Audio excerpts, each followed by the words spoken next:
Pode começar. Foi. A gente vai iniciar a terceira aula do ciclo de da última aula, desculpa, do ciclo de produção financeira. Hoje, na verdade, ficou para a gente fazer só o fechamento, prestação de contas, enfim. E aí eu vou dar uma revisada em tudo, como sempre. Você fique à vontade para me indicar se tiver alguma dúvida, se alguma coisa você queria desenvolver melhor, que passou pelo curso. E aí, no final aqui, a gente vai falar sobre as planilhas de fechamento. E aí também eu já vou liberar o link lá no grupo do WhatsApp para vocês com todas as planilhas. Ontem eu separei, então a gente tem vários modelinhos lá. Deixa eu começar a apresentar.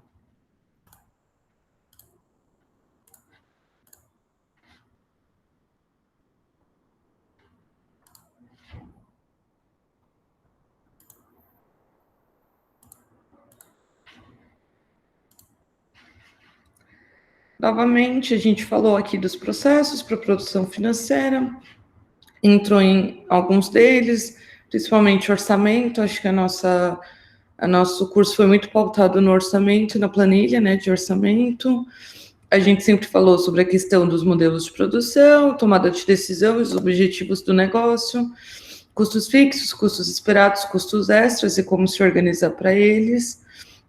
Falamos aqui da estrutura de cartão CNPJ e da estrutura de contratação de fornecedores, que passa pela remuneração, pela forma e prazo de pagamento, pelo modelo do serviço, se ele é prestado via serviço, via hora, via diária. Na verdade, se ele é remunerado, né, por serviço, hora ou diária, sobre exclusividade ou não, o remoto e o presencial, agora pensando, né, em tempos de pandemia, ou o híbrido também, que é parcialmente remoto, parcialmente presencial, enfim. A gente falou sobre a importância de definir escopo de trabalho, a comunicação. Entendemos aqui como que vem um documento de nota fiscal, né, para pagamento. A gente passou por alguns modelinhos de planilha e como preencher, qual a forma de visualizar, de orçamento de festa. Comentei com vocês do bar. Passei por esse outro modelinho de planilha.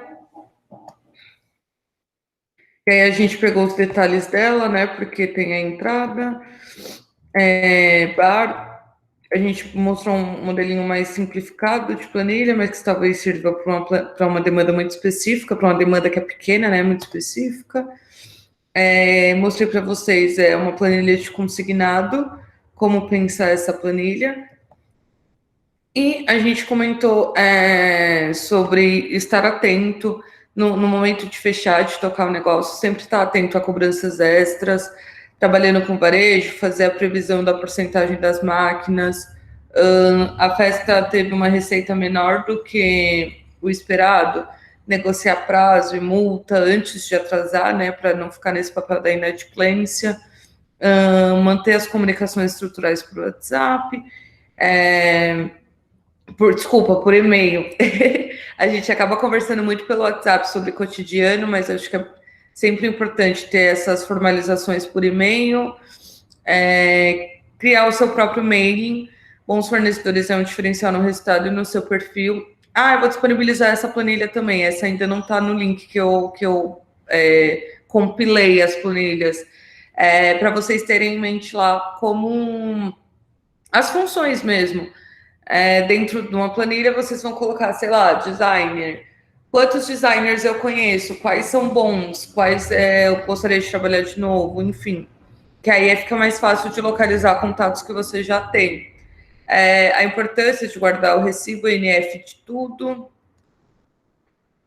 A gente passou pelas maquininhas e as taxas, lembrando sempre de entender aqui existe uma diferença da porcentagem da taxa, né, que eles cobram para débito e para crédito. Então, pensar sempre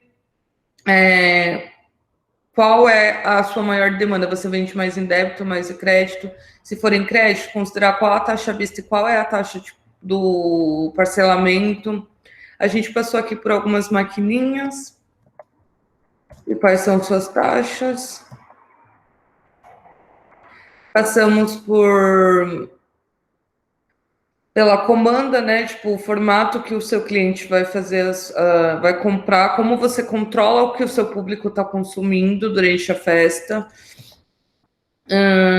Mostrei para vocês também quanto a cronograma, algumas planilhinhas, alguns modelinhos, na verdade, né? E aí você vai entender qual que é melhor, se é um geralzão, se é um mensal, que tem aqui mês a mês, né? Primeiro mês, segundo mês.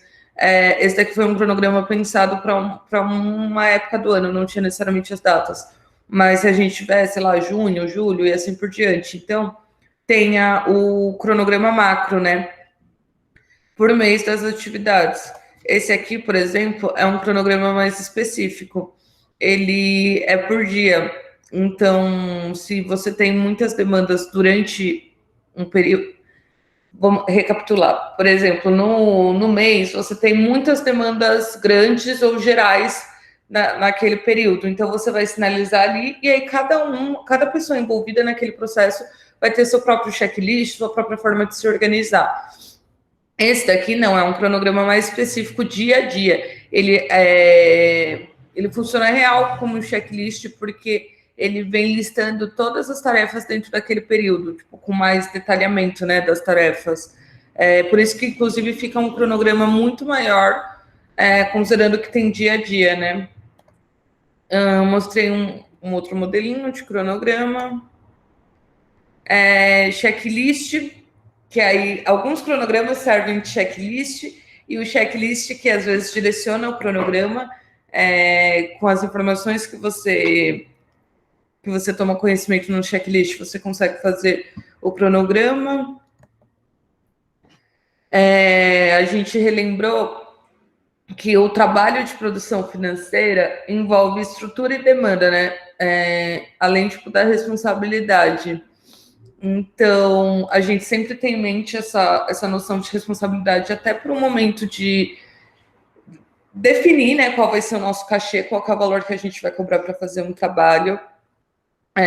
Que aí embaixo eu acabei detalhando mais um pouco nas dicas. Que é sempre necessário a gente entender quais são as responsabilidades do projeto, e aí por isso eu digo muito a parte burocrática também, que acaba sempre ficando com o financeiro, né? Se o projeto existe para além da festa, por exemplo, enfim. E qual que é a responsabilidade do cargo? Exemplo, financeiro, eu vou fazer uma produção financeira, mas eu vou fazer os cronogramas, as planilhas, e o pagamento não sou eu que subo. A responsabilidade do projeto é o todo, né? Todas as planilhas, tal, sobre pagamento, mas dentro do seu escopo não está incluído. Pesquisa, eu comentei, né, da pesquisa de mercado, de sempre fazer esse mapeamento de qual que é o cachê, né, que está sendo cobrado na sua região, para a gente delimitar se é possível ou não para você, às vezes, alinhar, né, com aquele cachê, se está acima, se o meu está acima, ou alinhar o meu também com a média de mercado. Às vezes a gente está cobrando muito abaixo. Então é sempre legal esse papo com outras pessoas que fazem a mesma coisa que a gente, dentro de uma mesma lógica, assim, para entender. Ao terceirizar demandas, nossa, eu tô com uma demanda gigante em tal projeto. Tem um cachê melhor, talvez valha a pena eu pegar uma assistente. Ou mesmo a estrutura do projeto foi pensada para uma gestora e uma assistente. Sempre ter muito claro o que é de escopo operacional e o que é de escopo sobre responsabilidade, que tem a ver também com a forma como a pessoa vai fazer, com a dedicação que aquele assistente, aquela segunda pessoa comigo, vai ter com o projeto. E aí acaba sendo uma dica pessoal, né? Evite que o dinheiro do projeto passe pela sua conta. Sempre o ideal é que o projeto em si tenha um CNPJ, nem que seja um MEI, para que a gente não tenha que ficar passando grana pela nossa conta, né? E depois ter que prestar contas disso. Enfim, né? Situações com a receita, dependendo do valor. Vamos lá. Aí no próximo eu já vou entrar na questão do fechamento. Sempre como eu falo com vocês aqui, são muitos modelos de produção, são muitos modelos de orçamento, são muitas especificidades. Então, nem sempre eu vou conseguir apresentar aqui um modelo que sirva para o seu negócio, que sirva para o job que você pegou, enfim, que te atenda na totalidade. Então, eu vou direcionar aqui alguns modelinhos de planilha e explicar a lógica que a gente usa para fazer esse fechamento. E aí, a partir daí, tanto vocês vão ter acesso a esses modelinhos, se vocês entenderem que dá para usar, vocês podem usar, quanto a partir daí vocês conseguem criar o próprio modelinho de planilha, né, para trabalho. Eu comecei com uma planilha bem simples, assim, que eu costumo trabalhar em alguns projetos que tenham um fluxo menor de pagamento, por assim dizer, que são funções, são fornecedores mais estruturais. Então, eu coloco aqui a descrição do serviço, que é o que é, né? O valor unitário, para a gente saber quando aquilo se repete, enfim, o total. Aí, a maioria dos projetos que eu trabalho com 50% de adiantamento, o sinal, né? E os outros 50% no pós. Então, eu vou sempre tomando nota aqui, tipo, qual foi a data de adiantamento, o adiantamento, e aí, pós-evento ou pós a prestação de serviço, qual foi a data de quitação, né? A gente fala que é a quitação, porque você vai ter o valor que tiver aqui já quita a dívida com aquele fornecedor. E aí, aqui em cima, normalmente, o adiantamento é feito na pré-produção, né? E o pagamento total na pós. Quando eu não tenho adiantamento, eu coloco tudo aqui, tipo, a data final do pagamento, tal valor, que aí vai ser o valor total, né? É bem simples, na verdade. O que eu faço também é aqui, tipo, no valor do adiantamento, porque às vezes não é 50-50, né? A gente não tem muito caixa, às vezes acaba negociando para dar um sinal, tipo, não é 50%, mas dar um sinal. Aí eu faço aquele esqueminha que eu comentei com vocês. Quando eu for abrir lá para mostrar as planilhas que eu compilei, eu mostro essa dica do link para quem não conhecer. Aí eu pego os comprovantes e sempre gero como link aqui, sabe? Tipo, o valor, R$1.000, por exemplo.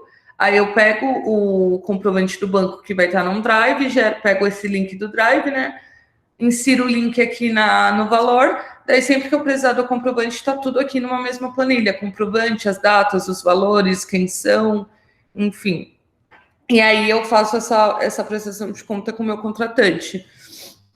Muitas vezes eles quem fazem o pagamento no banco mesmo, mas aí eu faço o mesmo esqueminha do recibo, porque aí fica tudo centralizado, sabe? Por mais que esteja numa segunda pasta, ao invés de eu ter que ficar abrindo lá,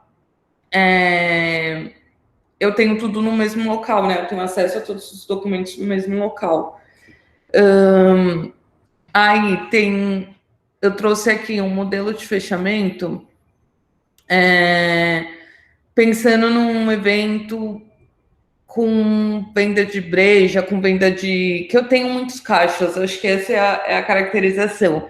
Porque serve para qualquer um, né, na real. Um fechamento de caixas, que aí aqui a gente vai saber quanto cada um vendeu de cada produto, por exemplo, aqui em cima, quais foram os VIPs que saíram daquele caixa. Vou dar um exemplo do porquê é importante monitorar isso. Quando a gente faz aquele esquema de pulseira, se eu dei para a pessoa que está na entrada 50 pulseiras, a minha máquina diz que ela vendeu 20, ela só tem o dinheiro de 10, para onde foram aquelas outras 10 pulseiras, sabe? Elas foram como VIP, autorizado, enfim. Então, por isso a gente precisa saber o que sai também como cortesia, mesmo da entrada. No bar é mais fácil de entender a importância, porque você vai ter o produto, né? Mesmo que você dê uma breja de cortesia para o artista que estava lá cantando ou dançando, enfim, para uma das atrações da noite. É visível que você teve o custo ali da cerveja, né? Na entrada, quando a gente dá VIP, eu acho que tem uma galera assim que às vezes acaba esquecendo que o VIP também é um custo, né? Tipo, isso, sei lá, você teve o custo com a pulseira, que seja. Para que o meu evento seja rentável, o número de VIPs tem que ser uma parcela mínima em relação aos pagantes. Ou, caso seja uma estratégia da minha festa, botar uma galera para dentro, mesmo sem pagar, para vender no bar, aí a receita do bar tem que compensar isso. E aí, nos caixas, eu vou vir listando, né? Aqui é um exemplo de situações, mas nesse caso, por exemplo, o combo de cerveja entraria aqui, tipo, naquele caixa saíram tantos combos, tantas brejas do concorrente, tantas da marca concorrente, né? A primeira, tantas águas, tantos refrigerantes, enfim. E aí, no final, aqui tem que bater a soma do que cada caixa vendeu, tem que bater com a soma do que a festa vendeu, né? E aí tem o total aqui de cada caixa, quanto aquele caixa me vendeu. E a gente vai apontar aqui em vermelho se houver diferença, que é o que a gente chama de quebra de caixa. Tava até conversando com uma amiga que também faz produção ontem, do quanto a gente sempre tem que estar atenta com essas questões de quebra de caixa. Porque pode acontecer super. Não é o mundo ideal? Não é, mas pode acontecer. Principalmente em eventos de grande demanda, que eu já errei, por exemplo, falou com tranquilidade, eu já errei a proporção de caixas para público. De eu estar esperando mais público e vir menos. Ou ainda de eu estar esperando um número de pessoas e vir assim absurdamente. Nunca chegou a ser o dobro, mas assim, a gente já teve umas festas que bombou, ninguém sabe até hoje por qual motivo, e a estrutura não tinha sido pensada para aquele número de pessoas. Aí tá lá o caixa trabalhando, tipo, num local que muitas vezes não tem uma estrutura anatômica, não tem uma mesa como deveria, uma cadeira como deveria, não tem enfim, não tem você não está oferecendo uma estrutura ideal para ficar mexendo em dinheiro. Aí vem um cliente, vem outro, a galera bêbada, pode acontecer de dar troco errado. Era para dar R$4 de troco, a pessoa dá 6, porque tinha as duas notas ali juntas. Fazer alguma sominha errada mesmo durante a noite. Enfim, pode acontecer muita situação assim para ter uma quebra mínima. Errou uma ficha, sei lá, emitiu uma ficha a mais de dinheiro, mas aí a pessoa tem a ficha ali para te mostrar. Podem acontecer mil situações, mas acho que a gente sempre está atento. Eu sempre trabalho com uma equipe que eu confio, mas em situações diferentes disso, a gente está atento aos valores das quebras. Normalmente, quando a quebra é muito redondinha, é um sinal de alerta. Não estou dizendo que foi tirado esse valor ou não, mas é sempre um sinal de alerta, porque esses erros cotidianos que podem acontecer de troco e tal, e é óbvio que quando a gente vai trabalhando com a equipe, principalmente quando a gente vai trabalhando com a mesma equipe sempre, você vai desenvolvendo junto dessa equipe a importância de ter um caixa fechadinho, de ter um caixa que bate 0 com 0. O valor que se vendeu na máquina, né, o gabarito lá, estar igual com o valor real que a pessoa tem. A gente vai trabalhando essa importância, a pessoa vai pegando experiência, enfim. Mas também tem alguns eventos muito grandes que a equipe é terceirizada. Então, são aquelas produtoras assim que todo mundo conhece. Fulano tá trabalhando no evento em tal lugar. Tipo, aqui em São Paulo a gente tem o Canindé, né? Então, tá rolando um evento no Canindé, a pessoa pega um freela, que é uma pessoa que nunca teve contato com aquele tipo de trabalho.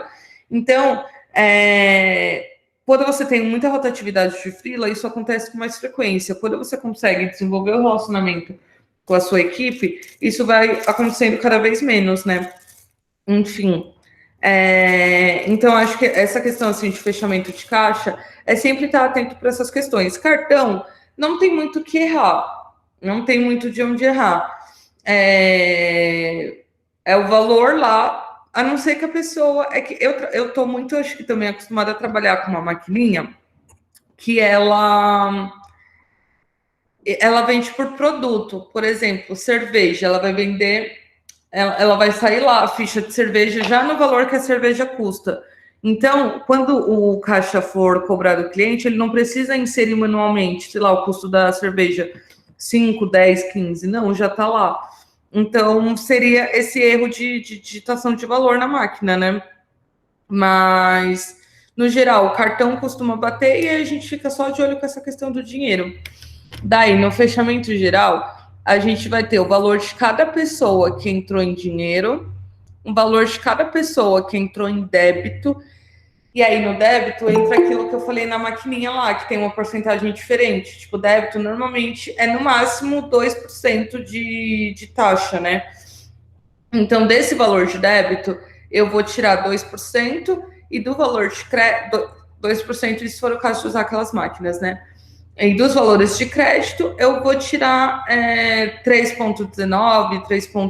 Se tiver parcelamento, acaba que é um valor variável, né? Tipo, cada parcela vai ter a porcentagem, enfim. Mas quando é uma taxa única, já trabalhei com algumas maquininhas assim também, você vai pegar o total do crédito e o total que entrou como crédito e vai descontar a porcentagem de crédito. Bem simples, na verdade. Daí aqui abaixo entra naquilo que eu comentei com vocês lá no início, que eu falei, em eventos, festa, boate, enfim, existe o hábito de se pagar as pessoas com o dinheiro do que entrou em espécie, né? Pagamentos com sangria, enfim, como vocês prefiram chamar. Quando for esse tipo de situação, estou fazendo uma festa, o valor que entrar hoje é o valor que a gente vai pagar a galera que está trabalhando. Dicas, primeiro. E eu sei que parece óbvio, mas às vezes uma galera não faz. Faça a sangria durante a noite. Vai tirando, estabelece horários. No primeiro momento, você está observando quais são os horários de pico ou quais são os horários possíveis. Mas orienta os caixas a sempre ir separando notas altas de 50 e de 100, porque eles não vão usar isso para troco. De 100 agora acaba usando para nota de 200, né? Antes não tinha de 200, então antes de 100 era certeza que a galera não ia usar para troco. Mas vai ser uma situação muito específica, né? Para sair esse tipo de valor como troco, tipo, como rotação ali no público. Então, oriente os caixas a sempre deixarem separadas notas maiores. Quando é um caixa que tem um volume muito alto de entrada de dinheiro, muitas vezes até nota de 20, tipo, fica muito dentro da caixa, assim, um valor que, uma quantidade de notas que com certeza o caixa não vai precisar daquilo ali para giro, né, para ficar girando o troco. Vai lá 2 vezes que seja durante a noite, pelo menos, tira as notas maiores. Assim, você consegue ir olhando. Por exemplo, eu sempre verifico se aquela nota é verdadeira. Tanto que, quando você vai fazer essa sangria, eu sempre identifico com um papelzinho o valor de cada uma que eu tirei. Por exemplo, caixa 1 fulana que tá aqui. Aí vou lá, coloco um clipe, pego a sangria daquele primeiro caixa. Caixa 2, pego as notas altas e identifico. Aí vou pegando a de todo mundo, aí na mesa de produção eu vou conferir um a um se as notas são verdadeiras. É até louco falar disso porque parece real um outro universo, mas na época de festa a gente recebia muita nota falsa, muita nota falsa. Os caixas tinham que estar atentos o tempo inteiro, porque era real, assim, muita nota falsa, principalmente de R$50. E aí, eu falo para identificar o caixa, não só por uma questão de culpar, de entender culpados, não, mas até para você ensinar o seu caixa. Eu já tive caixa que aceitou nota falsa, assim, notas muito falsas, muito, muito falsas. Só que não tinha essa malícia, não sabia conferir uma nota verdadeira e uma nota falsa. Então foi legal eu ter identificado de quem foi aquela nota, troquei uma ideia, mostrei como eu confiro e tal, e aí a partir dali eu nunca mais tive problema com nota falsa com aquele caixa, tipo, enfim, conseguiu entender ali a necessidade de no cotidiano fazer essa conferência. E aí, se você vai fazendo essas sangrias durante a noite, você consegue ir organizando também já os pagamentos, que é o que eu faço quando eu vou fazer pagamento com sangria. Eu tenho os recibos. Eu sei que, por exemplo, normalmente eu não tenho como saber o que vai entrar em dinheiro, né? Então eu tenho lá o estimado, eu tenho todos os pagamentos que eu preciso fazer, eu tenho um estimado que normalmente é o valor que sempre entra naquela festa, é o mínimo de segurança, por assim dizer, e eu tenho a lista de pessoas que eu vou ter que pagar naquela noite. Como que eu faço essa seleção? Eu sempre vou organizando por prioridade. Funções que talvez ganhem menos, funções, principalmente prestação de serviço. Quando a pessoa E aí também é uma visão minha, não quer dizer que esteja certa, mas é a lógica que eu uso dentro do meio assim que eu convivo. Por exemplo, normalmente a galera que faz som, que faz iluminação, que faz bar, eles já têm um capital de giro prévio. É uma empresa. Normalmente, mesmo que eles não tenham um CNPJ, é uma dinâmica de empresa. Eles têm o equipamento, eles têm a estrutura mínima para fazer com que o equipamento chegue no seu evento. Eles conseguem fazer, às vezes, mais de 2 festas no mesmo período. Tipo, eles montam aqui e ali porque eles têm equipamento suficiente para isso, ou tem um esquema para locação, que aí a gente acaba sublocando, né, para isso. O meu caixa, a pessoa que está, sei lá, na bilheteria, o meu assistente de bar lá que está servindo cerveja, a gente sabe que não são funções, a pessoal da faxina, da limpeza, sabe? Tipo, bombeiro, todas essas funções, a gente sabe que são funções de prestação de serviço e que normalmente não são valorizadas no mercado. Então, eu trago elas como prioridade, tipo, pagar real a galera que está fazendo essa prestação. Carregador, nossa, carregador, então, tipo, sempre tá aqui no topo da prioridade. Daí, quando eu tenho na pré-produção tranquila, normalmente eu já levo até os recibinhos todos preenchidos, numerados com 1 e assim por diante. E aí eu já vou separando o dinheiro. Fiz a sangria lá de todos os caixas, conferi se são todas notas verdadeiras. São todas notas verdadeiras. Aí eu percebi que eu tenho, sei lá, R$1.000 em espécie. Isso meia-noite, por exemplo, num evento, meia-noite muito cedo, 2 horas da manhã, num evento que começou 11 horas da noite. Se eu tenho R$1.000 tão cedo assim, com certeza esse número vai subir. Então, eu já consigo estabelecer a margem de segurança. Ó, com esses R$1.000 eu consigo pagar tantas pessoas que estão aqui na minha lista de prioridades.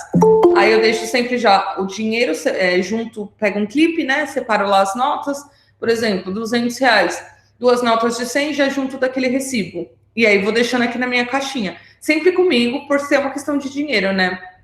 Ou deixo, às vezes, na sala de produção, em alguns momentos, mas com segurança que eu confio. Em uma sala que eu sei que não gira tantas pessoas. Enfim.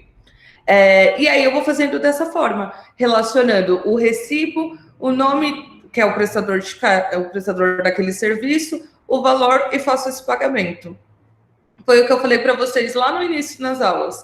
A gente sempre vai preferir fazer pagamentos no banco para ter essa comprovação, né? Para ter o recibo lá de que a operação foi feita. Mas em eventos independentes, em eventos boates, esse tipo de evento, nem sempre essa lógica funciona, nem sempre essa dinâmica funciona de fazer via banco. Agora, com o Pix, a gente não tem a questão do TED, né? A gente agora tirou esse empecilho aí do caminho, essa dificuldade. Mas antes tinha muito a questão com a taxa de TED, né? Porque aí você tinha o valor que você ia pagar a pessoa, mais o valor do TED, que eu lembro que era cerca de R$10. E aí, são R$10, mas aí você começa a juntar todos os pagamentos que você tem para fazer, é um valor significativo. Agora a gente tem o Pix que facilita muito nesse sentido. Mas o ponto é, quando não for possível, o ideal é sempre real fazer isso via banco, para você ter esses comprovantes ali para te respaldar do pagamento. Mas quando não for possível, usa sempre recibo, nem que seja aqueles recibos de papelaria mesmo. Você assina, coleta a assinatura de quem está recebendo, tira foto de tudo, sobe num drive e tenha com você esses recibos. Acho que é o mínimo assim que eu acho que a gente consegue fazer para se respaldar dentro das possibilidades. Tenha essa planilhinha, porque aí a partir dessa planilha você vai prestar conta também para o seu contratante. Não só para as pessoas que estão trabalhando com você, mas para o seu contratante. Os pagamentos foram esses, aí você vai listando os valores de cada um, e aí você tem aquele recibo assinado agora pensando na prestação para o seu contratante, enfim, dona do evento. Você vai ter a listinha com todos os nomes, identificando, né, para onde foi aquela grana, você tem os valores de cada um, e aí você tem o recibo como comprovante que aquele valor foi realmente repassado.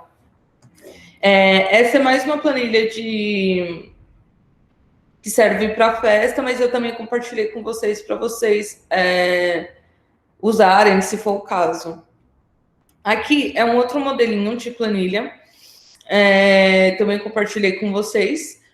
Aqui em cima seria o nome do projeto, né? O número de cada um, a gente vai listando quantos itens são, a descrição dos itens, a data, o valor, se foi adiantado, se não foi, o contato, quem que é naquele fornecedor. Eu vou locar uma CDJ numa empresa de locação, né? Com quem que eu falo? O telefone, e aí, se foi pago 100%, a pagar, enfim, se foi pago menos, que aí é o valor do adiantamento, né? A gente vai sinalizando aqui só para ter o estímulo visual. Pago 30%, 100%, enfim. A data que foi quitado, porque aqui é para adiantamento. Caso eu faça o adiantamento, essas foram as datas, esse é o valor, e o valor total, e aqui o valor do adiantamento. Aqui à frente é aquela data de quitação. Eu tinha pagado 50%, então aqui eu coloquei que foi pago 100%, que é o valor que a gente já tem aqui, e aqui qual foi a data dessa quitação. E alguma observação, se houver. Aí aqui a gente tem a identificação de valores de reembolso. Algumas festas que eu trabalho tem muito essa dinâmica, aí eu já coloquei, não é o ideal, mas eu mesmo já botei dinheiro para pegar reembolso depois. Ou às vezes o projeto tem um CNPJ, por exemplo, mas tem os donos, donas, enfim, e aí eles colocam dinheiro do bolso. Ainda que eles sejam donos do projeto, é aquela diferença entre o pessoa física e o pessoa jurídica, sabe? A empresa não tem caixa, não tem aquele caixa. O dono tá colocando como pessoa física. Então, no final do evento, aqueles valores não são de lucro ou de retorno de caixa, é de retorno para a pessoa física que fez esse adiantamento. Aí aqui a gente entende, né, quais são os valores de reembolso, bem visual, quais foram os valores pagos, quais são os valores a pagar e os totais para saber quanto custou essa planilha. É bem simples. E aí de modelinho de planilha eu trouxe esses. Uma coisa, algumas dicas que, além dessa questão do recibo, que eu tenho para compartilhar com vocês, pensando em projetos do tipo PROAC, VAI, editais no geral. Quando você trabalha para pessoa física ou para uma empresa que não é uma grande empresa, que tem essa dinâmica diferente por trabalhar com evento, muitas vezes eles não têm o apego na competência. Vamos lá nessa divisão aí do que é competência e do que é mês. O que a gente chama de competência não necessariamente é um mês. Sabe quando você trabalha numa empresa que te paga num dia muito estranho, sei lá, dia 15? Eu trabalhei em empresas que a competência era do dia 15 ao outro. Ou seja, o que é a competência? É o período em que aquela empresa faz os processos, né, de fechamento, de pagamento, o período que ela entende como fiscal e contábil, é a competência. O mês é a divisão de mês que a gente tem no ano mesmo no Brasil, janeiro, fevereiro, março, enfim. Quando você vai fazer um projeto, um edital, do tipo PROMAC, PROAC, enfim, qualquer edital, lá normalmente não vem solicitado alguma competência específica, do tipo, o período de fechamento é de 15 a 15, de 10 a 10, enfim, não. Você vai determinar isso. E aí, uma dica é que você determine junto do mês, porque aí fica mais fácil de você visualizar, né? Início do mês, primeira quinzena, segunda quinzena, enfim. Num edital, por exemplo, que todos têm que emitir nota para poder trabalhar com a gente, uma dica aqui no número, coloque como NF, que aí você vai ter o número de cada NF para depois identificar na planilha geral, no Drive, né, na pastinha do Drive que tiver todas, do Drive, Dropbox, enfim, a rede que você usar. Que também, e novamente, né, entra naquela diferença que a gente falou, de que há algum tempo as notas seriam físicas, né? A gente receberia igual a gente recebe quando compra, sei lá, uma geladeira. Recebe a nota física e você guarda a nota física. Agora, mesmo essas estão vindo online, mas para prestação de serviço, principalmente nessas produções online, você não vai receber nenhuma nota física, né? É tudo virtual. Então, monta uma pastinha, tenha a sua planilha central, monta uma pastinha no Drive para subir todas as notas. E aí vai identificando quais são as notas, vai identificando com o número na planilha, né? É uma dica. Porque aí quando você quiser pegar aquela nota para conferir, sei lá, para pegar os dados bancários, por exemplo, de pagamento, para conferir os valores, enfim, você consegue fazer essa relação. E aí, no edital, o grande lance, assim, que é uma coisa bem simples, mas que faz toda a diferença, é sempre ter o pagamento na mesma competência. Por exemplo,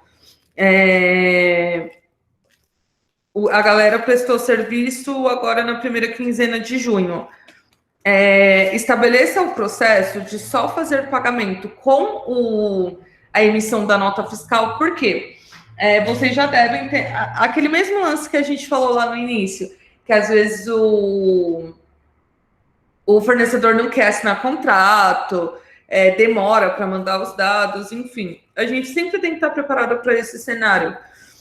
Então, por vezes, você vai fazer o pagamento da pessoa, do seu fornecedor, e ele não vai emitir a nota no período que deveria. E aí, na hora da prestação de contas, você tem um problema, porque não está ali tudo na mesma competência. Então, a dica é, estabeleça um processo.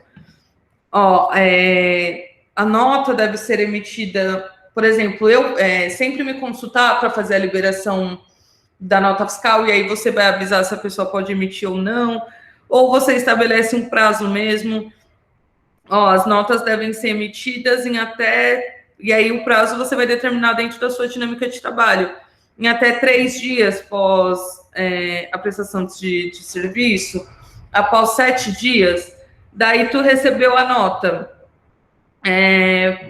Faz parte do seu controle, do seu trabalho, e aí por isso que eu tô falando, estabeleça prazos que façam sentido para você.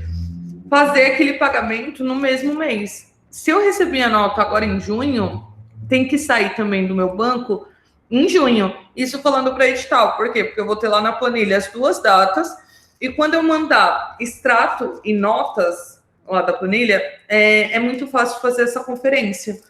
Tipo, vai estar lá no extrato, saída, sei lá, de R$1.000, R$2.000 no mês de junho. Do que é? É dessa pessoa aqui que emitiu essa nota aqui. Sabe, a conferência fica muito mais fluida. Quando é feito assim, de forma diferente, você acaba tendo que justificar, enfim, o que vai fazer com que o seu edital seja, com que o seu projeto seja, não sei nem que palavra usar, vistoriado, seja conferido com mais afinco, né? Porque você levantou ali uma questão. Deixa eu ver o que mais que é importante nesse sentido. Padronizar a descrição da nota, que era o que eu já tinha falado para vocês, mas eu acho que agora nesse momento vai fazer sentido, por quê? No momento da conferência, eu falo por mim mesmo, quando é um projeto muito longo, lá no final do projeto, às vezes eu vou ver uma nota, principalmente porque a galera você trata como pessoa física, mas às vezes o nome da empresa é um nome muito X, assim. Tipo, chega no final do projeto, você não vai lembrar qual foi o serviço que aquela pessoa te prestou, sei lá, um projeto de 1 ano. Em dezembro, você não lembra mais das notas de janeiro. Se você tem um modelinho de descrição para nota, você tem ali as pessoas com... Você tem ali na nota qual foi o serviço que foi realizado, qual foi o período, qual foi o valor. Na sua planilha, normalmente você vai ter o contato de quem você fala ali dentro daquele prestador de serviço. E aí você faz essas conexões.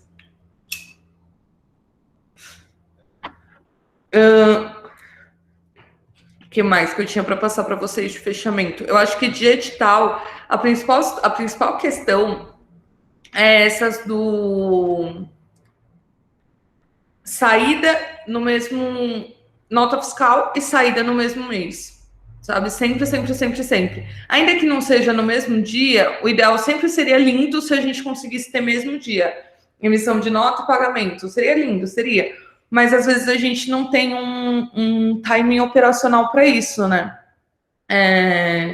sei lá, às vezes a nota chega muito tarde, às vezes você, enquanto financeiro, não sobe o pagamento naqueles dias, enfim, tem vários motivos do porquê isso acaba não acontecendo.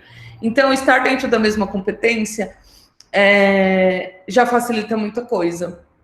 E aí, quando você estabelece um processo, que eu comentei com vocês, do tipo, após até 72 horas, no máximo em 72 horas, tem que emitir a nota fiscal, e aí definam políticas mesmo.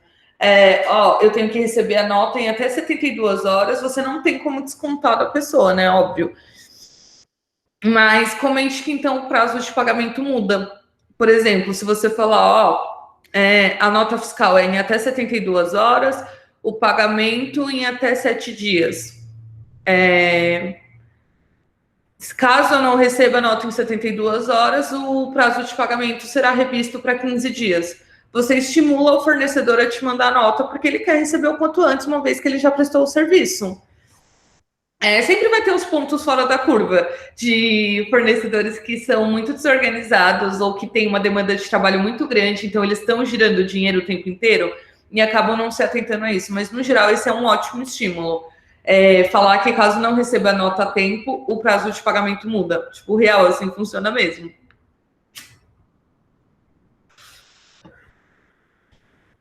E acho que se tratando de fechamento, é isso. Alguém tem alguma dúvida, quer dividir alguma dificuldade ou também alguma facilidade, alguma dica de como vocês fazem esse processo, enfim.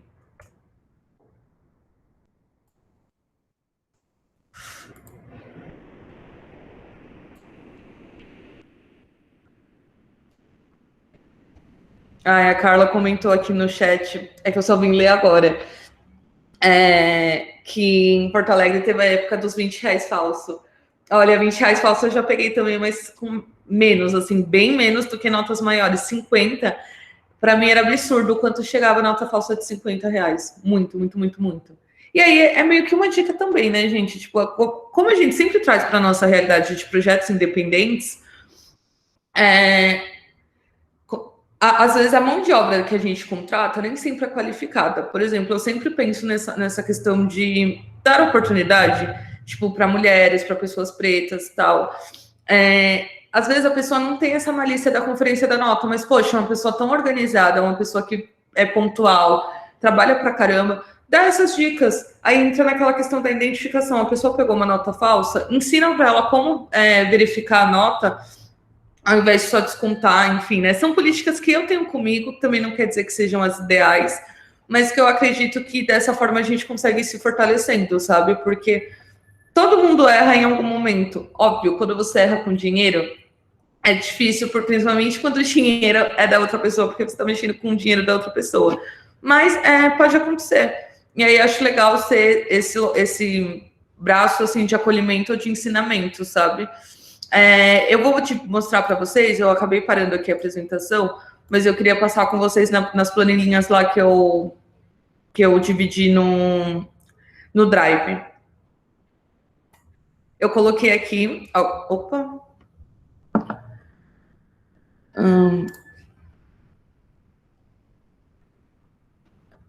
Produção financeira. Eu vou dividir com vocês, eu vou botar lá no... Opa, não é aqui, é modelos. Eu vou dividir com vocês só o link desse aqui para poder ficar mais fácil de vocês acessarem. É que eu fiz as pastinhas para os nossos exercícios durante o curso. Mas eu coloquei aqui alguns modelinhos para vocês. E aí, esse daqui, inclusive, esses modelos são pensados para eventos, festas, são planilhinhas de uso profissional, né? Mas aqui como uma sugestão também, enfim, eu separei uma planilhinha de gastos mensais mesmo, que eu acho que é aquilo, né? Para a gente conseguir fazer um bom trabalho com desenvolver no nosso trabalho, é importante que algumas coisas a gente tenha na nossa vida pessoal mesmo, né? A gente, enquanto freela, isso é uma coisa que eu tenho conversado muito nos últimos tempos com as minhas amigas, e aí queria dividir isso com vocês também, da importância da gente ter essa programação financeira mínima, de guardar dinheiro, de gerir o dinheiro que a gente recebe. Muitas vezes a gente tem um fluxo muito grande, sei lá, faz mercado toda semana, faz feira toda semana, os pagamentos são em datas diferentes no mês, por exemplo, energia elétrica na primeira quinzena, cartão de crédito na segunda, enfim. E aí a gente não consegue ver para onde foram os nossos gastos, tipo, para onde foi o nosso dinheiro, na verdade, né? A gente vê os gastos o tempo inteiro, tipo, preciso pagar conta, mas a gente não vê para onde está indo o nosso dinheiro. E acho que isso, assim, é sempre o que dificulta ter essa gestão financeira. Então, da mesma forma que a gente está falando da importância de ter todas as despesas nas planilhas, no nosso trabalho, acho que é legal a gente trazer isso para a nossa vida pessoal também. Não quer dizer que esse modelo aqui seja o ideal, seja o que vocês vão se adaptar, mas acho que pode ser um start, assim, para vocês entenderem como vocês querem montar a planilhinha de vocês e ir alimentando. Essa é dividida meio que por áreas. Aqui as receitas são, tipo, que a gente recebe. Eu tenho um job fixo, eu vou identificar aqui tal valor. Eu tenho um freela, enfim, a gente coloca aqui todas as receitas, as despesas com moradia, aluguel, gás, água, TV a cabo, enfim, sei lá, quais custos vocês tiverem. Alimentação, supermercado, açougue, padaria, enfim, tudo que eu compro de alimentação, transporte. Eu tenho um carro, eu abasteço. Combustível, eu vou entrar aqui com combustível. Eu uso Uber 99, quanto que eu gasto por mês com aquilo? E uma dica por exemplo, o Uber, ele tem é como se fosse um cartão pré-pago, né, por assim dizer. Você coloca lá um crédito e aí você pode ir usando por mês. Estabelece um valor que você possa gastar por mês com Uber para deslocamento de supermercado, deslocamento mínimos. É que agora na pandemia a gente não está saindo, né? Mas no mundo que a gente sai, que com todo mundo vacinado até o final do ano, se Deus quiser, estabelece, por mês eu só posso gastar R$100 de Uber, desculpa, gente, R$100 de Uber e, sei lá, R$50 de bilhete único. Então, você vai administrando no decorrer do mês aqueles R$100 e, num segundo momento, tipo, acabou a sua cota de Uber, vai de ônibus, entendeu? Acorda mais cedo, enfim. Algumas dicas gerais, assim, do que funciona. Supermercado, açougue e tal. Entende qual que é o teu consumo de comida real, assim, durante o mês. Agora, com a pandemia, o ideal é que a gente vá o menos possível no mercado, né? Tipo, vá realmente... Eu tenho feito, por exemplo, compras mensais. Mas, numa época fora da pandemia, eu gosto de fazer por semana. Porque aí você consegue gerir um pouco melhor os valores, tipo, essa semana eu quero comer mais frutas. Você vai lá, tipo, e você consegue ter uma alimentação mais diversa, porque frutas e salada acaba estragando muito rápido, né? Vai alimentando aqui, tipo, essa meta que você tem. Eu vou gastar R$100 por semana, R$50 por semana. No fim do mês, o gasto máximo tem que estar dentro daquele teto, sabe? 200, 400, enfim. Eu falei 400 e 200 por semana, né? 4 semanas no mês. Saúde, autocuidado. Eu não sou adepta da rotina de skincare, gostaria, mas não sou. Mas, por exemplo, se você todo mês, e não tô dizendo, não tô colocando caráter de valor, tá? Se é uma coisa certa ou errada, inclusive, eu acho que a gente trabalha pra caramba, sabe? Que seja possível você se dar uns mimos de vez em quando. Se para você é importante ter uma rotina de skincare, coloca um teto também. Do tipo, com produtos eu posso gastar, sei lá, o valor que for, 50, 100, 200, enfim. Coloca como perfumaria. Farmácia normalmente vai vir numa exceção, né? Ou quem toma remédio de uso contínuo e não tem no SUS, você tem que comprar realmente, vai estabelecendo o custo. Lazer, eu coloquei como lazer os streams, né? As coisas que a gente assina, que são assinaturas mensais. Vestuário, quanto você vai comprar, enfim, obrigações financeiras. Mas vai estabelecendo essas questões, assim, vai visualizando onde você está gastando. Porque aí fica mais fácil de ver onde você pode reduzir, ou, nossa, tipo, tá sobrando uma grana, o que eu quero fazer? Enfim, essa planilha aqui eu dividi com vocês mais nesse sentido. E aí, aqui no final, a gente tem, tipo, tem uma fórmula, né? O que acontece? Essas daqui são fórmulas que vão somando subtotais para eu saber quanto eu estou gastando com moradia, alimentação, enfim. E aqui tem uma soma, né, para saber qual foi a receita total daquele mês. Aí aqui no final eu tenho como se fosse o fechamento, né? O total de despesas de cada mês e o total de receitas de cada mês. E aí o resultado aqui, o ideal é que sempre seja positivo, né?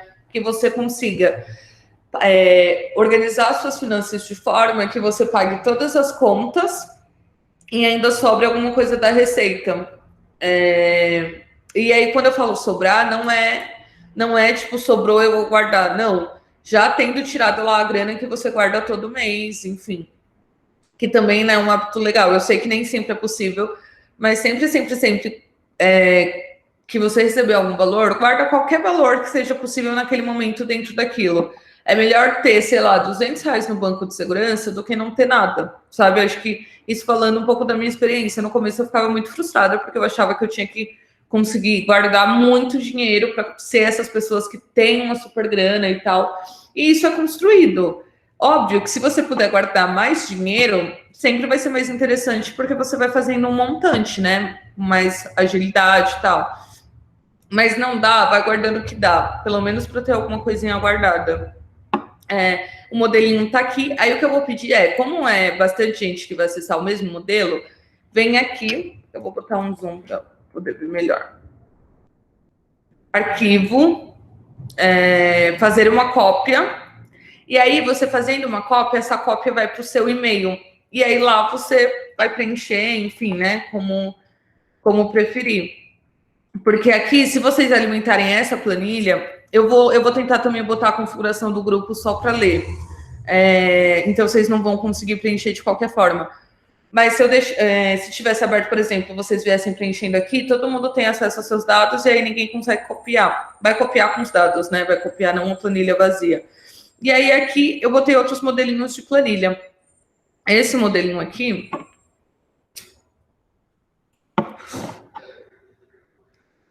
todos são a mesma coisa. Tipo, sempre venham aqui, arquivo, fazer uma cópia. Esse tem várias coisinhas que podem ser legais para vocês. Tipo, aqui é uma visão geral, né, do evento, quanto que foi de locação, qual foi o gasto final, qual foi a entrada bruto, qual foi o lucro líquido, enfim. Aí a gente tem a planilhinha mesmo, aqui é até legal, eu vou deixar algumas informações aqui para vocês usarem, sei lá, de checklist, sabe? Aí tem o fechamento de bar,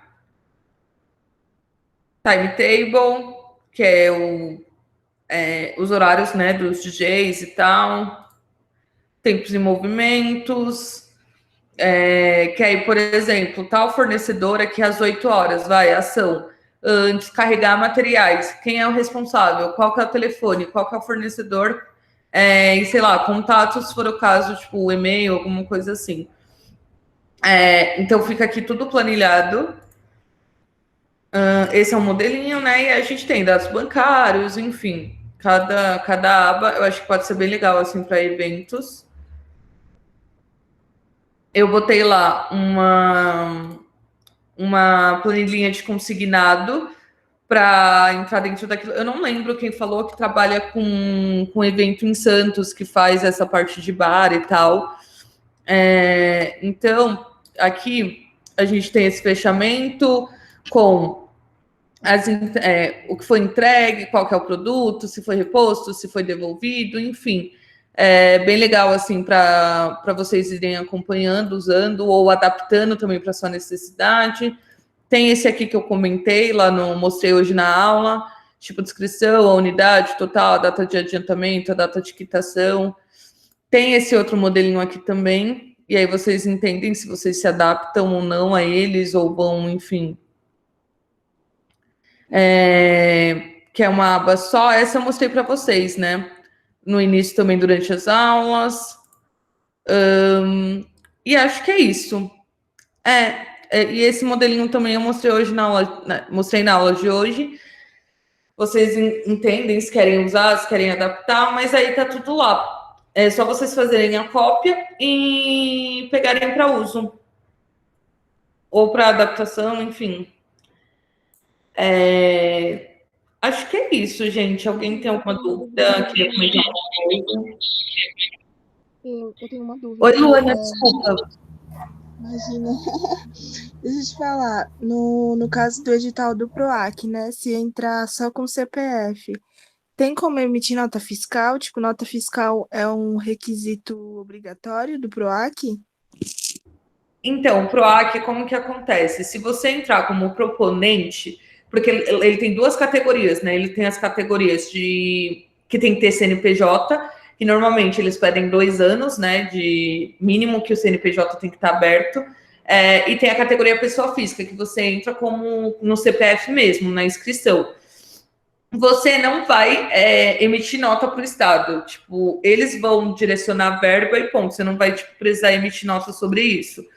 E aí as pessoas que forem prestar serviço para você, elas emitem nota contra, a gente chama de contra, né? Para quem foi emitido contra o seu CPF mesmo, não tem problema nenhum. A gente, enquanto MEI, lá na plataforma da Nota do Milhão, a gente consegue tranquilamente emitir nota para CPF, não tem problema. Era isso a dúvida? Aí, essa nota contra, como que ela funciona? Ou é tipo um recibo? Um recibo que eu digo, tipo, comprovante de que trabalhou e tal, uma coisa mais escrita assim. Então, a nota é a nota que você vai receber. Esse modelinho aqui é de São Paulo, né? Mas mesmo quando a cada cidade, município, né? É por cidade a nota? É por cidade. Sei lá, Santos tem um, Rio de Janeiro vai ter outro e assim por diante. Vai mudar um pouco o layout aqui com. Ai, caramba, eu não estou apresentando, né? Não, Eu sempre faço isso. Eu olhei e falei, nossa, tá estranho.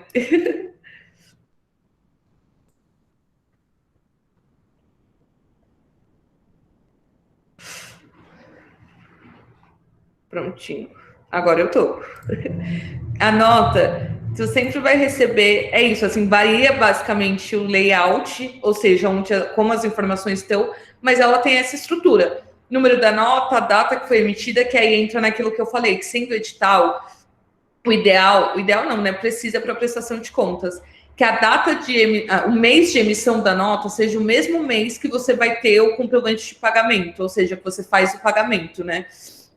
Então, vai ter essa informação aqui. E aí, na nota, aqui são os dados do prestador de serviço, o CNPJ do prestador de serviço, porque nota, né, tem que ter a empresa aberta. Aqui é o CNPJ e tal. Essa nota, por exemplo, é um ótimo exemplo. Ó. Ela é para pessoa física, não é para CNPJ. Então, a pessoa é uma empresa, só que ela vai emitir para você enquanto pessoa física e tudo bem, não tem problema nenhum. Aí você tem a nota como comprovante daquele serviço, de que aquele serviço foi prestado, de que ele custou, por exemplo, R$ 1.500. Você tem esse comprovante na nota, e aí você tem um comprovante do banco, que aí cada banco tem o seu também, né? E aí no momento da prestação de conta, quem vai conferir isso vai ver lá. Em junho teve, no extrato, né, bancário, em junho teve um pagamento de R$ 4.000. Cadê a nota? A nota tá lá. Emissão em junho, R$ 4.000. E aí na discriminação dos serviços, identificado. Foi, sei lá, produção, foi locação de som, enfim. Assusta um pouco a prestação de contas para edital. Tem sim algumas regrinhas, não vou mentir, tipo, tem algumas especificidades, mas no geral é isso, você justificar para onde foi o dinheiro, entendeu? E aí, hoje em dia, o meio de comprovação de formalização é nota fiscal. Então, você vai ter a nota fiscal como comprovante, é isso, tá tranquilo. E aí vai ter o contrato também só para você, é mais para você se respaldar da relação de trabalho do que para prestação de contas, sabe? Só para você se respaldar que você fechou com aquele fornecedor, que ele vai te atender naquele prazo, para você não ficar na mão também, porque como a maioria é freela, né? Não ter desistência de última hora, enfim.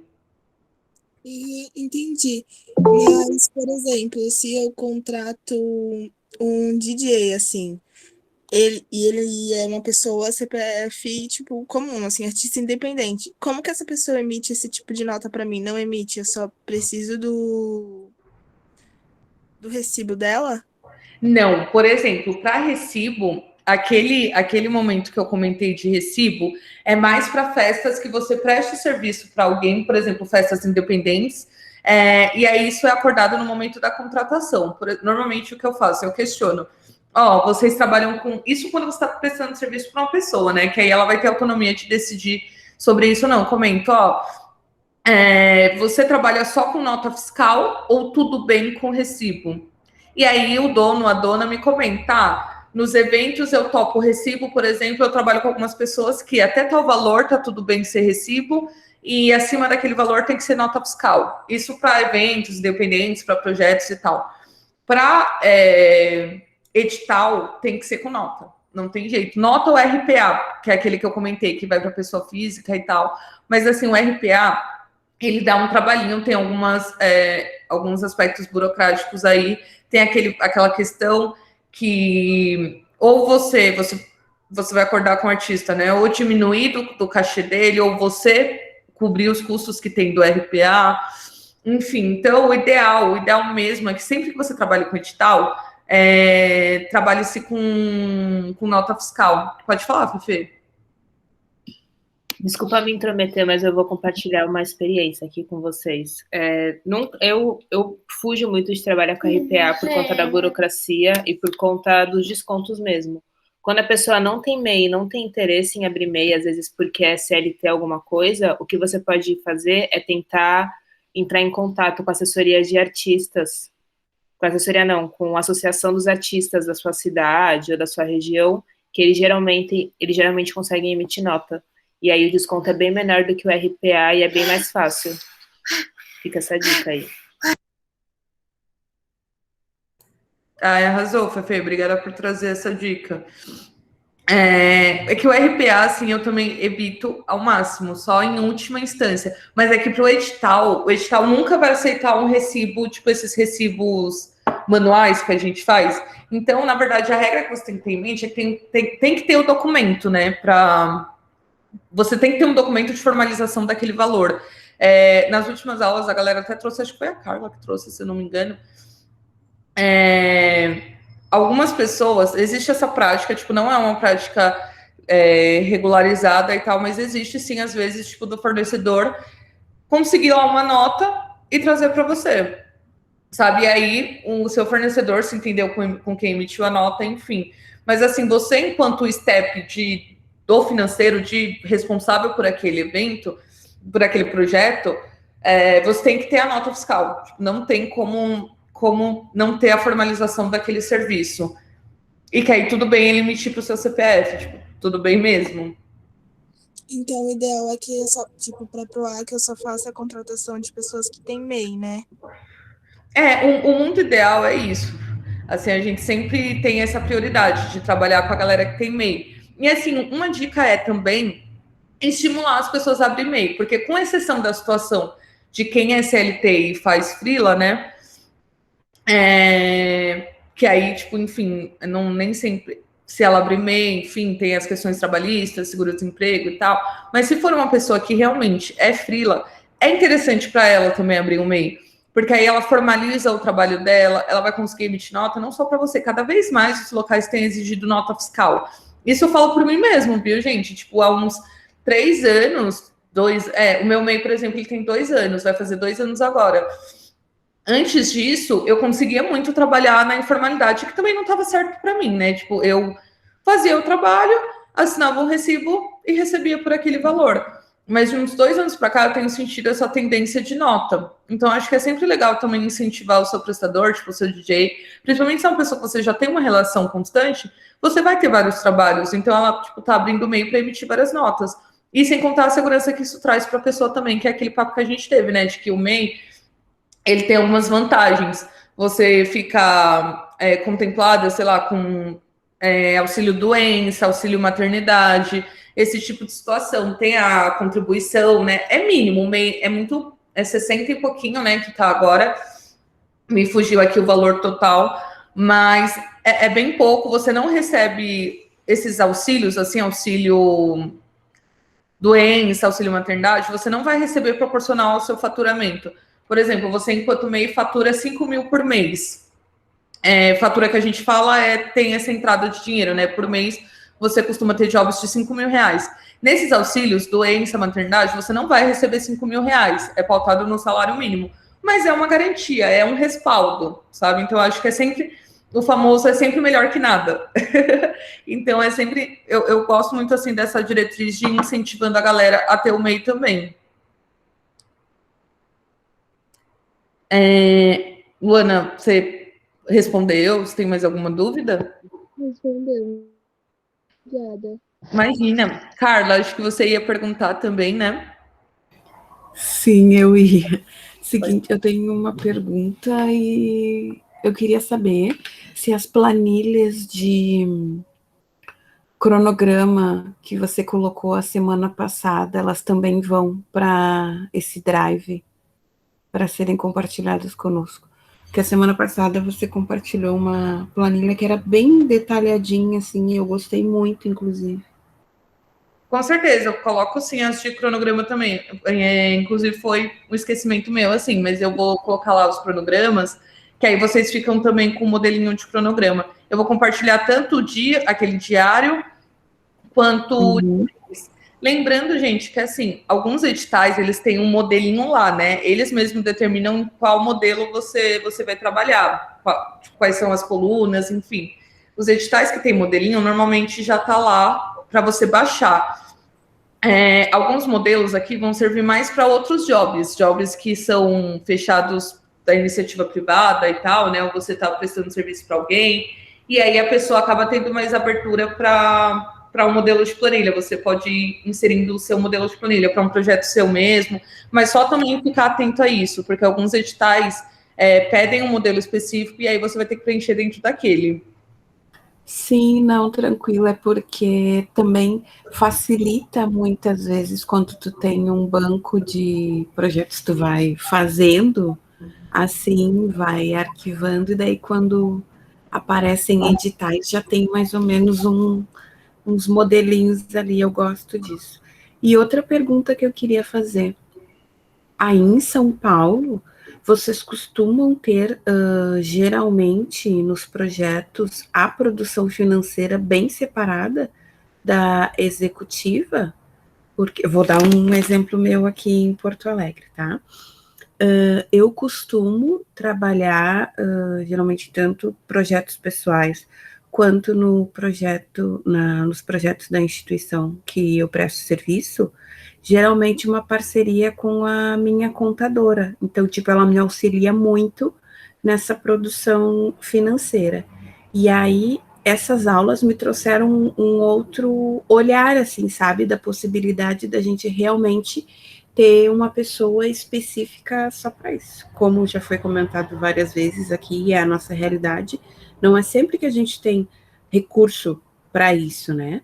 Mas eu queria saber como que acontece aí em São Paulo e na região que você trabalha e geralmente nos projetos que você executa. É bem comum utilizarem a produção financeira separada da executiva? Ai, olha, eu sinto que é um movimento, assim, e também é o seu desenvolvimento dentro daquele projeto. Tem alguns projetos que eu entrei e já tinha separado o financeiro mesmo. Tipo, tem uma produtora executiva, que aí ela faz essa questão de negociação, enfim, todo o escopo relacionado à produção executiva, e eu vou me debruçar só sobre o financeiro, que aí é um mundo muito legal, eu admito, assim, é bem legal, porque você consegue trabalhar com mais tranquilidade, o escopo de trabalho é muito bem definido, você consegue definir esse escopo de trabalho entre você e executivo. Alguns projetos já tinham essa estrutura, já tinham uma verba destinada, uma para executiva e outra para financeiro, e alguns outros projetos, aí que eu falo que é um movimento, esse movimento de ir estruturando o projeto que você está. Se você tem essa visão de financeiro, que foi um pouquinho do que eu tentei compartilhar aqui com vocês, e eu sei também que não contemplou, tipo, todas as situações possíveis. Mas se você está ali no projeto há um tempo, você vai educando mesmo, sabe? Eu sinto que é muito um processo de didática. Alguns projetos nem sempre vai ter um mundo ideal, todas as condições que você precisa para trabalhar, mas você vai ali justificando a importância de ter. É o lance do investimento mesmo, sabe?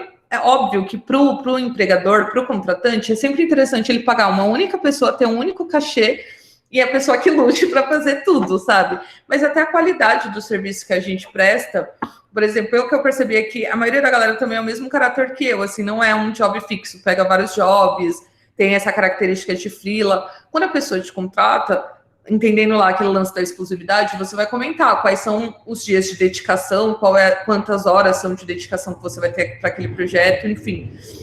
E aí você vai educando a pessoa a ter essa visão de que ela pagando um executivo e um financeiro vai ser um trabalho muito mais qualitativo, porque você tem duas pessoas e cada pessoa debruçada dentro de uma área do projeto, né, dentro de uma área de atuação, e aí vale a pena o investimento.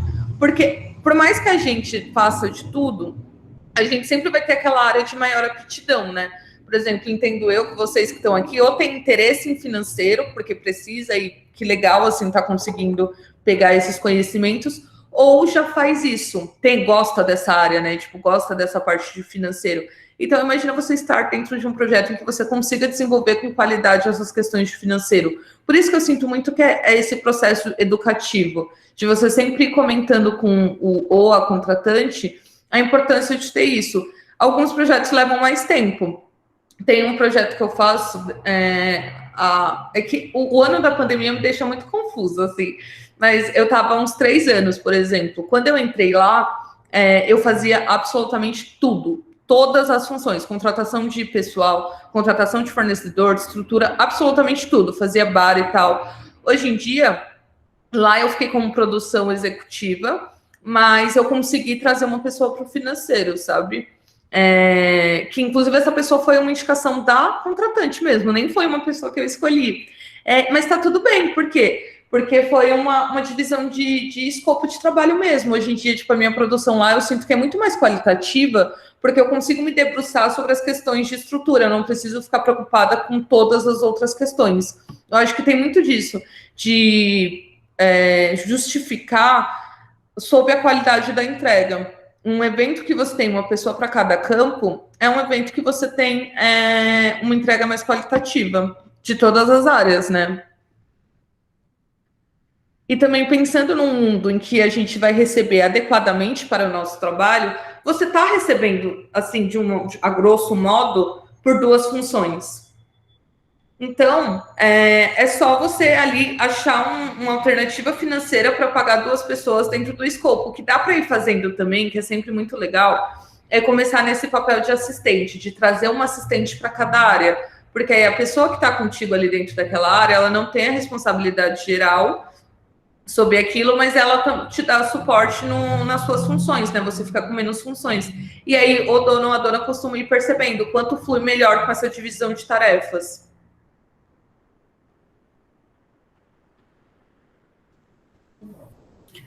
Maravilha, muito bom. Outra coisa que eu queria perguntar. Existe a possibilidade de você talvez compartilhar um dos projetos que você fez aí em São Paulo? Você diz o quê? A escrita do projeto? Tipo, desde a ideia, a escrita, de que forma você formulou ele, que contratou as pessoas, planilha financeira, como foi a prestação de contas, assim, num geral, assim, se existe essa possibilidade. Então, no geral, a dificuldade que eu tenho é de confidencialidade dos dados, né? Porque pode parecer muito doido assim, mas eu acho que eu nunca fiz um projeto 100% meu. Até porque eu acredito muito nessa construção coletiva, sabe? Eu acho que, óbvio, assim, eu acredito hoje em dia que eu tenho muito a somar com os projetos, mas eu sempre penso que 2 cabeças pensam melhor que uma e 3 melhor que 2 e assim por diante, sabe? Então, os projetos não são só meus. Mas um exercício que eu posso fazer é de tentar fazer um compilado. Eu fiz uns modelinhos, mas fazer um compilado de um projeto ocultando algumas informações que são confidenciais. Eu posso fazer assim. Eu não vou conseguir mandar hoje isso, mas com certeza eu junto para compartilhar com vocês. Alguns processos, por exemplo, são muito únicos, assim, essa questão da ideia, da concepção de ideia. Costuma ser uma reunião de start, a gente chama de reunião de start, e aí é muito um Wordzão. Cada um vai ter sua metodologia, né? Mas eu costumo usar o Word mesmo, e aí eu vou tomando nota do que tá rolando ali naquela conversa. Tipo, sei lá, é um festival físico ou online? Um festival físico, quando é presencial, né? É físico, é presencial. Para quantas pessoas? E aí eu vou pegando ali as informações que a gente tem e a gente vai desenvolvendo em cima daquela ideia. Tá, sei lá, proposta artística. Quanto eu tenho de verba para isso? Ou sei lá, quais são as minhas metas? Quais são os artistas que eu quero trazer? E quanto eu consigo chegar nesse valor para entender se é possível? Que eu acho que são várias formas de conduzir um evento, né? Quando você está trabalhando com muita verba, é tudo dentro do mundo ideal, é tudo dentro do que você pensou. Quando a gente trabalha com evento independente, eu sinto que é muito um momento de start, que aí você vai fazer o toró de ideias sem medo de ser feliz, sabe? Quantas pessoas forem necessárias na equipe, quais os artistas que você de fato quer trazer para aquele projeto, enfim, você vai listar tudo ali, isso falando de um projeto independente. E aí aquilo vai te trazer, você faz os orçamentos, enfim, aquilo vai te trazer um panorama financeiro. Esse projeto está custando tanto. E aí, no projeto independente, você vai adaptando. Do tipo, tô com muito gasto de estrutura, a luz que eu tô usando, sei lá, tá muito alta, o som. E aí você vai adaptando o projeto, tipo, talvez um palco mais simples, de iluminação, não sei, tipo, simplificar um pouco a questão sonora, tipo, quais são os pontos de caixa, de grave que eu posso diminuir, ou diminuir a potência do som. Enfim, eu sinto que é muito desse processo, assim, sabe? Aí entra naquela questão que eu comentei, se você paga a pessoa 50-50, talvez você consiga um valor melhor, mas aí para isso você tem que ter um fundo de caixa. Se você vai pagar a pessoa só no pós, tende a ser um pouquinho mais caro. E fazendo essas microanálises para possibilitar o todo, para viabilizar, sabe? Tranquilo, Fernanda. Quero te agradecer muito, porque nesse momento que eu tô, é exatamente esse tipo de troca que eu tô em busca, sabe? Aqui em Porto Alegre, em termos de editais e fomentos, está bem complicado agora nesse primeiro semestre, principalmente na capital, aqui no estado, na capital principalmente por causa da troca de governo, assim, né? O prefeito tem um outro entendimento agora, e como eu trabalho com cultura especificamente aqui, e alguma coisa sociocultural, assim, também, então tá bem punk o negócio aqui. E perto das coisas que eu estou identificando em termos de país, assim, vocês aí em São Paulo, no Rio de Janeiro e em Minas Gerais, tipo, tá fervendo muito isso, sabe? E é exatamente esses tipos de troca que nesse momento eu tô procurando, assim, sabe? Tantas trocas com os meus colegas, os meus parceiros aqui em Porto Alegre, mas ao mesmo tempo eu quero esses outros olhares, sabe? De outros locais, assim, para poder fortalecer e alimentar o meu tipo de trabalho. Mas te agradeço muito todo esse conteúdo que tu trouxe para a gente, todas as tuas experiências que tu pôde compartilhar, as colegas também, todas as trocas que se fez, sabe? E eu acredito muito nisso, independente de quantas vezes for necessária. Por exemplo, eu ter que fazer uma capacitação sobre elaboração de projetos, sobre produção de eventos, ou sobre produção financeira, que agora especificamente é uma novidade para mim, porque ela era totalmente já agregada na produção em si. Eu nunca parei para pensar nessa questão da divisão assim. E aí eu acredito que, independente do tipo de capacitação e quantas vezes ela for feita, tudo ela vai agregar, sabe? Eu acredito muito na reciclagem, na continuidade do trabalho da gente, e que todo conhecimento é válido, sabe? Independente em que momento ele vai ser feito. Então, realmente, eu te agradeço muito por essa experiência, por tu te permitir a fazer essa troca com a gente também, e principalmente agradecer a produção desse ciclo aí, que foi muito bom. Obrigada. Imagina, Carla. Obrigada eu de ouvir isso, assim, acho que é bem legal para a gente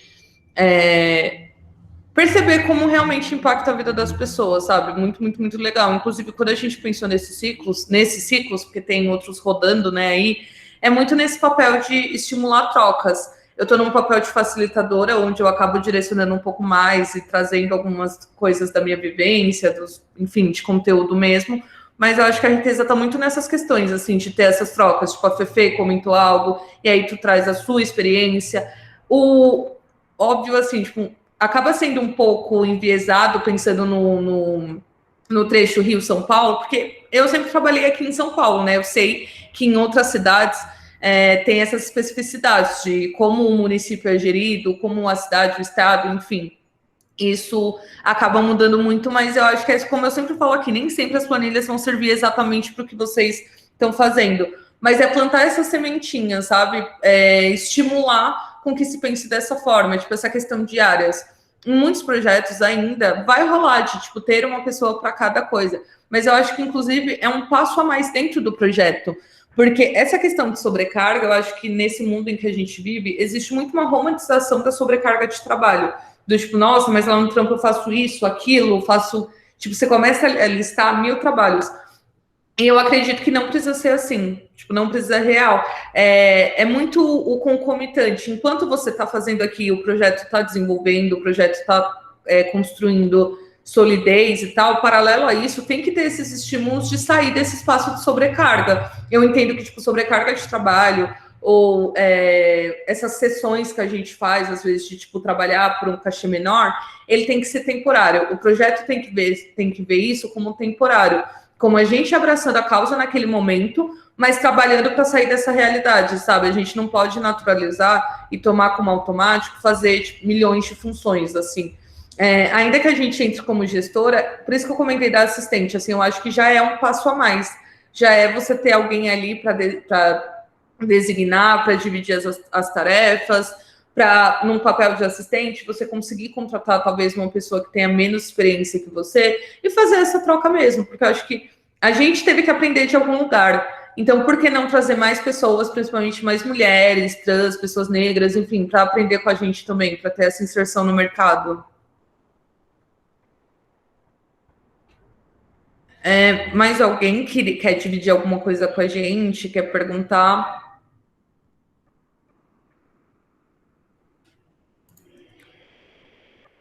Gente, então, eu vou só parar aqui a gravação. Fefe, você conclui para a gente, por favor, essa última aula?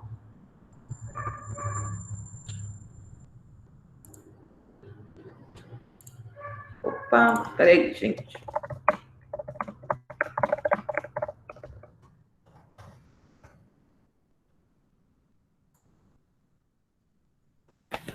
Outra pergunta. E no fim, as gravações vão ficar disponíveis ou não? Vai ser só para vocês fazerem prestação de contas? Vai ficar disponível sim. A gente vai gerar um calendário para mandar no YouTube, para subir no YouTube, que aí vai ficar de acesso geral, né?